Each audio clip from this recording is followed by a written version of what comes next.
enter Prescott Valley. He has boots are on the ground. He has been very aggressive. He's brought a whole new dimension to our organization.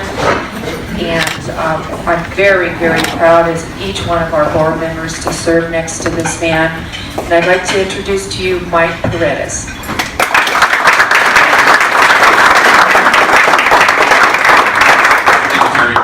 Just take a couple of minutes. Good morning, everyone.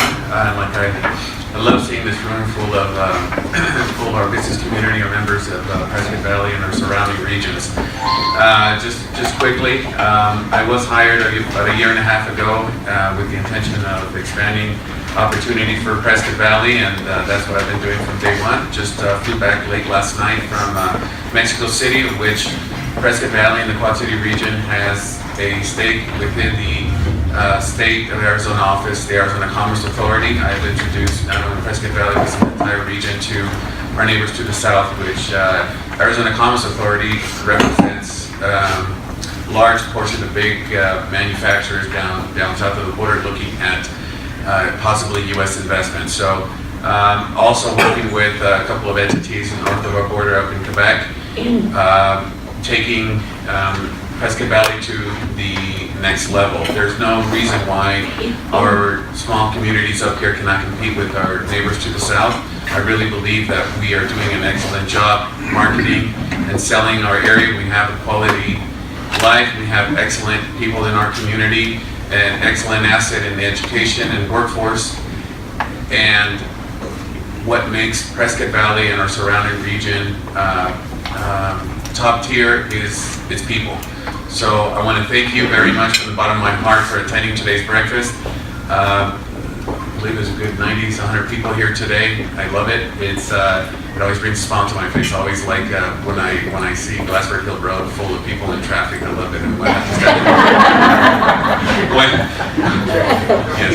when I don't cook and I go to a Pet Express, I have to stand behind 20 people. And that makes me happy as well, because it's busy. It's work. It's jobs. It's what we want, and job creation is what we do at Prescott Valley Economic Development Foundation. And again, thank you very much. We're keeping busy marketing monthly basis. I'm in the Los Angeles, San Diego, Inland Empire area, marketing the area. There are a number of companies that have been introduced to this area by myself and other entities by meeting with them on a monthly basis. Like I said, I just flew back last night. I believe next week I'll be in LA once again. So again, keep up the good work. Thank you very much for coming. And Jerry, we're going to introduce our speaker for the day. Yeah. Okay. Thank you very much.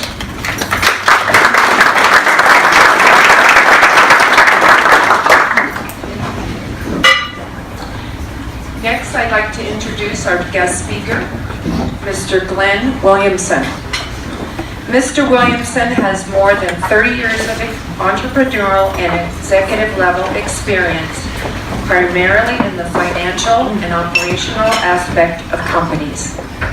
Specializing in accessing the Canadian capital markets for global investments, Mr. Williamson is chairman of the EPCOR Water USA, the largest private water utility in Arizona. Mr. Williamson is also CEO of Nest Ventures LLC with officers in Montreal and Phoenix. Mr. Williamson is the founder and the CEO of the Canadian Arizona Business Council, a private sector group sanctioned by the Canadian government and the state of Arizona to work on increasing bilateral change and foreign direct investments between Canada and Arizona. In 2014, Mr. Williamson was appointed honorary consul for Canada and Arizona. He is also a visiting speaker at Thunderbird, the American Graduate School of International Management in Phoenix, Arizona. He was a founding board member of Arizona State University's North American Center for Transport-Border Studies, a member of the Dean's Advisory Council in the School of Global Management and Leadership, at Arizona State University. Also, a board member of the International Committee of the Greater Phoenix Economic Council. Mr. Williamson has also been an honorary commander at Luke Air Force Base in Arizona, home of the 56th Fighter Wing of the U.S. Air Force. He is currently a member of the Blue Blazer Squadron. Additionally, he sits on the Arizona District Export Council Board, a position appointed by the U.S. Secretary of Commerce. My goodness, is this man busy or what? Very, very accomplished. Join me in welcoming our guest speaker, Mr. Williamson.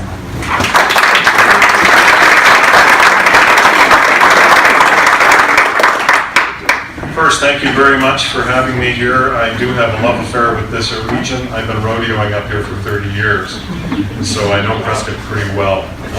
Put some of the Canadian and the American in perspective. I'm a U.S. citizen now. I'm 10th generation Canadian. I've lived in Arizona for 31 years, so I get to play on both sides of the border. The Canadian government has given me an honorary position, which allows me some great latitude with the Canadian government. And I've been advising the last 4 governors on international and primarily Canadian issues. So let's get to the numbers of what you want to hear about Canada and its relationship with Arizona. On your desks, I put down some booklets and pamphlets for you. I encourage you to take those, read them. There's a bunch of really great data in there. So let's start with the relationship at the highest level. Canada-US, the largest trading nation partnership in the world. $1.5 trillion a year. 1.5 trillion, 3 times as much as the nearest trading relationship. This relationship with only 34, 35 million people is very deep between Canada and the US. That being said, we only get about 8 billion of that in the state of Arizona. So the word market share does ring a bell.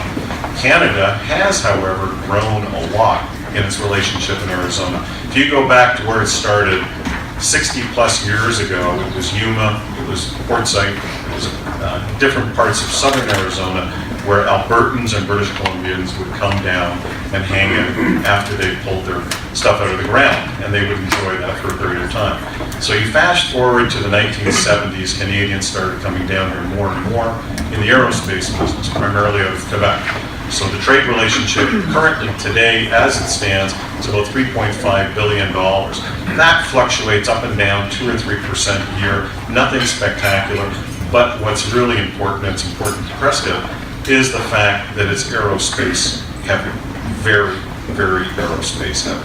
Bombardier's got a 1 million square foot facility sitting down in Tucson. I can go on and list another 25 companies that are in that area. So now that I've sort of put that in perspective, let me go back to tourism equals trade, which equals foreign direct investment, and how sequentially the relationship in Arizona has grown with Canada. During the last 10 years, we have gone from roughly 200,000 Canadians, primarily coming out of Western Canada, to 1 million Canadians today coming to the state of Arizona, with the largest province still being Alberta, the second largest province now being Ontario. Now, Ontario is home to Toronto with 7.5 million people. This is significant. This is a shift, something we have not seen before. And remember, Canada's relationship with Arizona is dependent very heavily on lift and airlines. We currently have 137 non-stop flights direct between Canada and the state of Arizona and Sky Harbor. Nobody else has that. That is unheard of. And it's increasing in size of aircraft. So the actual amount of flights is fine where it is. But now we're starting to see much bigger aircraft coming in. That number will increase. Air Canada has made a commitment to a 25% increase in load factor from Canada. Arizona is the beneficiary, heavy beneficiary of this. The amount of tourists going north to Canada is less than 200,000. So it is completely in favor of the state of Arizona. Go back to the recession. Canadians were here. Canadians have always come here. They enjoy being here. The recession hits. Canadians are a very frugal group of people, and they see the opportunity in the housing market in the state of Arizona. Canadians have also had 30 years of the most pristine banking system ever, rated #1 in the world over and over and over again. Kevin is here with your branch manager for Bank of Montreal here locally. This is one of Canada's premier banks. And because of these banks, Canadians and Canadian companies are sitting on a sovereign level amount of excess wealth in Canada. $700 billion wet right now looking to be invested because Canada cannot do it due to its size of GDP. You can only invest so much. So the amount of Canadians that came down here during the recession and bought houses equated to 94% of all international houses in Maricopa County being Canadian owned, and 93% of all international commercial real estate in Maricopa being Canadian owned. These numbers were put together by Maricopa Association of Government. They did a complete analysis of the county assessor's record. 7,000 Canadian LLCs during the recession were formed to come, purchase, get involved, and be part of the community. This isn't a group of people that are just popping in and popping out. These are people that are coming here, they're buying primarily all cash, they're paying market rates, and guess what? The recession ends, most of them didn't sell because to sell your house as a Canadian down here, you end up with 2 levels of taxes that hammer you so heavily that you're in the 43% bracket. So they've turned them into rentals, an awful lot of rentals. In the last 30 days, 5 Canadian investors have invested an additional $200 million in the Arizona market, just building new condos and new rentals. So even though the dollar is inverted right now, Canadian capital has to be put to work. The company that I'm chairman of, I have $3 billion at my disposal. I've invested $1 billion in this state already in the last 3 years in water. And we are 100% behind this. We don't just come in. We're building infrastructure. We are building long-term. We are getting involved in every aspect of it. Canadian companies like Fortis out of Newfoundland, Canada's largest energy company, bought Tucson Electric Power for $4.9 billion and is currently in the process of investing enormous amounts of money into the infrastructure in that region. Circle K is owned by Couche-Tard out of Montreal. Circle K has 14,000 stores around the globe. They have 750 in Arizona, and they're the largest seller of gasoline in the state of Arizona. And if you've noticed, they've been renovating all the 1970s looking Circle Ks, and they've been cleaning them up and bringing them up to a standard that fits their 14,000 stores around the world. So now we go back to tourism for 2 seconds because I want to wrap that up. 1 million Canadians coming down, spending $1.1 billion. Really kind of cool. That's a lot of money. That's good. But what that boils down to is about 1,100, 1,200 per visit, depending on how you do your math. That's irrelevant.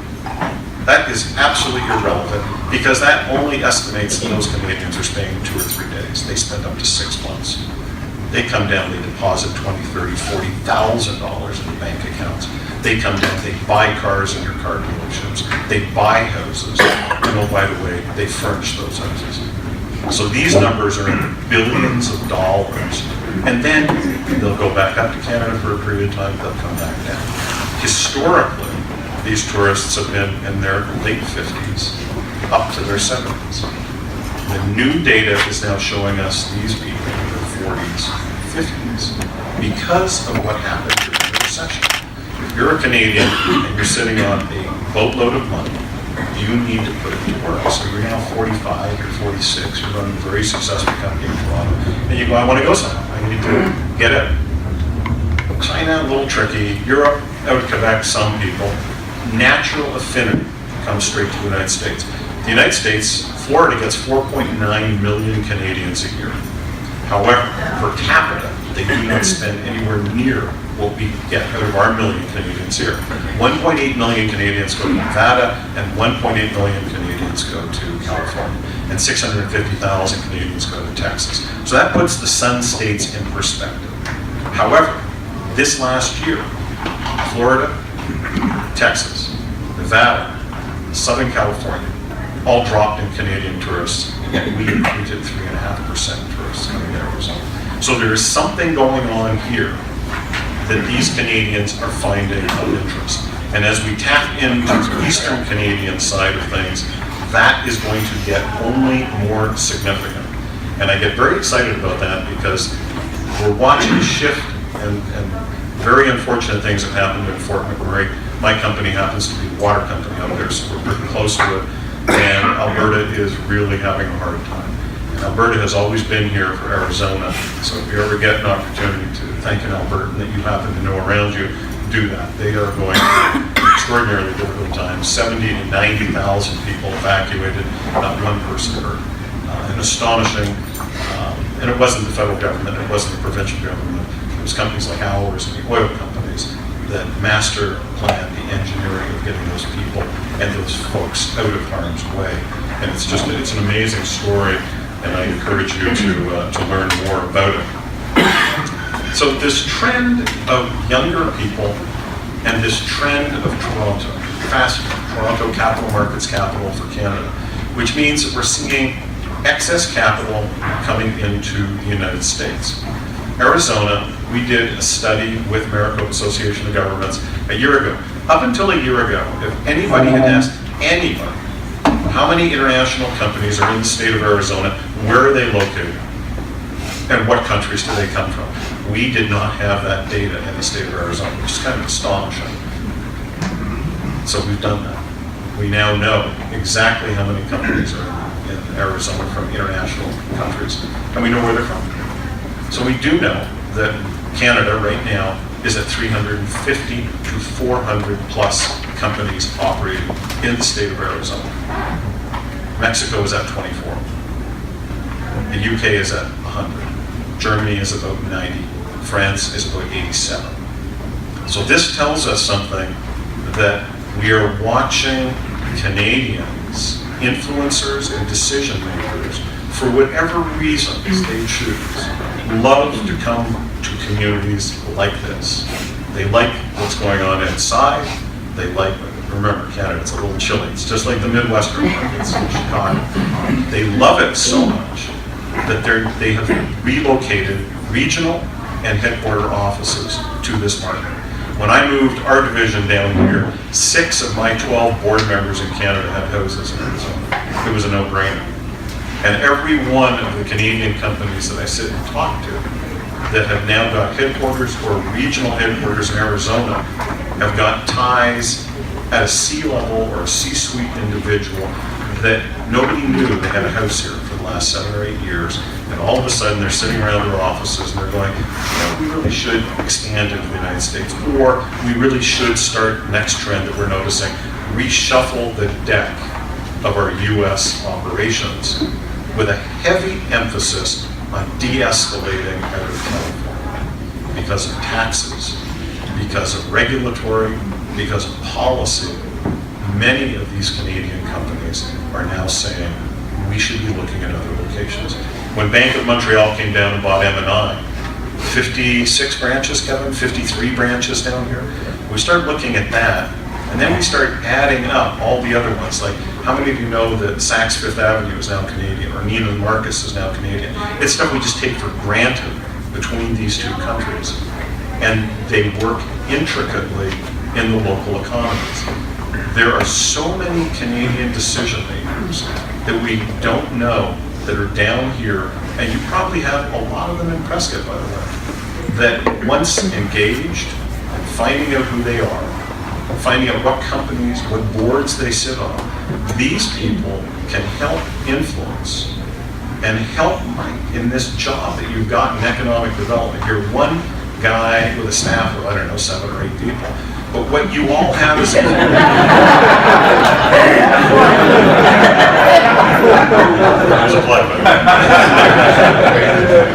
but you as a community are a force multiplier to help this out. So we encourage you to dig out and find some of these people that are in your community and get them to help you.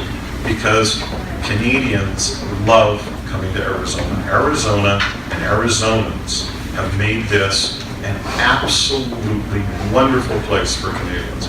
I'm in Canada all the time. I'm traveling all over it, and I have never heard a disparaging comment about Arizona. I consistently hear, what a great place, how wonderful. I've taken 3 governors up, I'm taking Ducey up, and he walks in, they walk in, and the red carpet is rolled out instantaneously. We're now looking at extraordinarily large sums of capital that we might be able to start pulling down here into Arizona as we start looking at P3 opportunities. Because we do not have an environment to increase taxes, and because we do not have an environment that allows excessive bonding, the private sector globally is going to public-private partnerships where the public and the private sector get together and do things. Canada happens to be one of the very best at doing this in the world. They do it with airports, they do it everywhere. Canada is focusing billions of dollars into Mexico right now. Much of that can be reallocated into other parts of the states, such as Arizona. The trick is, we need to have a salesperson there as Arizona. So when I'm sitting with my buddies in Toronto, and I look at them and say, okay, Tom, you're running $200 billion. So 14 funds in Canada run $1.4 trillion. It's a very compartmentalized group. And I say, where are you investing? You know, well, we're looking at deals all over. Where do you go during the wintertime? Oh, Barrett Jackson, the Phoenix Open. So these decision makers come here to Arizona for personal reasons. What we don't do is we don't go out and say, we really like your money. We'd really like you guys to invest here. And by the way, they're going to invest it somewhere. This money has to go somewhere. And other states do a better job of that. So I strongly encourage you to have a Canadian marketing plan inside of your overall economic development plan. It doesn't have to be big, just a little one that pays attention to the local Canadians that you have in market that will allow you to meet their counterparts who own companies that may have offices that could relocate into Prescott, or certainly the capital markets. And the BMO, the fact that you have a branch here of one of Canada's largest banks is a direct foothold into the Canadian capital markets. And he's sitting right here at this table. I mean, both of them. That, to me, it puts you ahead of other people here in the state. You know, the other bigger cities have other branches, but you've got one sitting right here. So I strongly encourage you to take advantage of BMO being right here and doing that. As we look at the relationship, and I know David Farco, one of my dearest friends, was here a little while ago and chatting with you about Mexico. Very important to understand Canada and Mexico have got an extraordinarily positive working relationship. 3,500 Canadian companies operate in Mexico.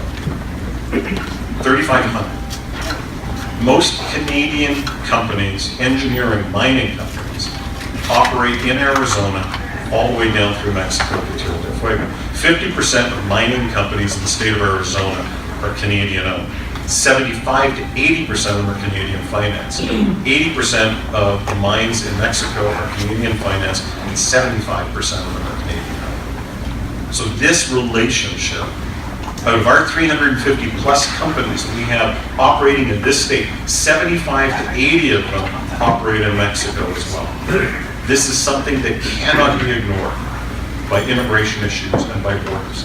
The private sector already has this relationship operating at a very high level. It's time for the governments to pay attention and recognize where the paths of commerce on North America have been going during the last 2 decades.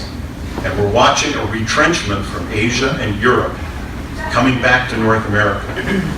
And that biggest one happening right now is aerospace. France, their aerospace industry was created when the US made some decisions years ago to protect itself. Now the French aerospace industry is so expensive that they are trying to offshore it back into this neck of the woods. So I encourage Prescott to be in that game. You've got bones of aerospace activity here with Lockheed and Embry-Riddle. You've got stuff going on here that you should be paying very, very close attention to. the supply chain and the reallocation of assets coming out of France. And by the way, they go through Quebec. 4 places in the world: Seattle, Montreal, Wichita, and Toulouse, France, are probably the biggest aerospace hubs, period. And for French, go straight into Quebec, and the Quebec guys are coming down here. So that link is huge. Capital markets in Toronto, huge aerospace market in Montreal, natural historic link going up and down of people between Alberta and British Columbia, and 70% of trade between Toronto and Montreal coming into the state of Arizona, excluding the moment in time when we were building 60,000 houses here in the state, and all that lumber came from British Columbia. So big that the Union Pacific actually created. So with that, I'll pull the plug on that one. I encourage you, again, reach out to the Canadians in your market. They want to help you. They want to be part of the community. They're not interlopers. They're fully vested where they're in at this moment in time. And we do not see this slowing down. We see all age groups of Canadians looking for that North American nest where they can involve not only their families, their retirement, but their businesses and their economic prosperity for their parent companies and for their divisions in the United States. Thank you.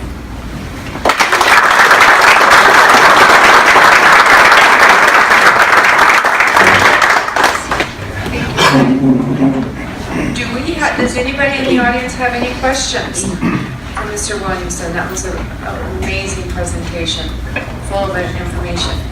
Any questions? No? Did your job well, right? Thank you again. That's great. Thank you. Donna Blackson, are you in the room? Still? Yes.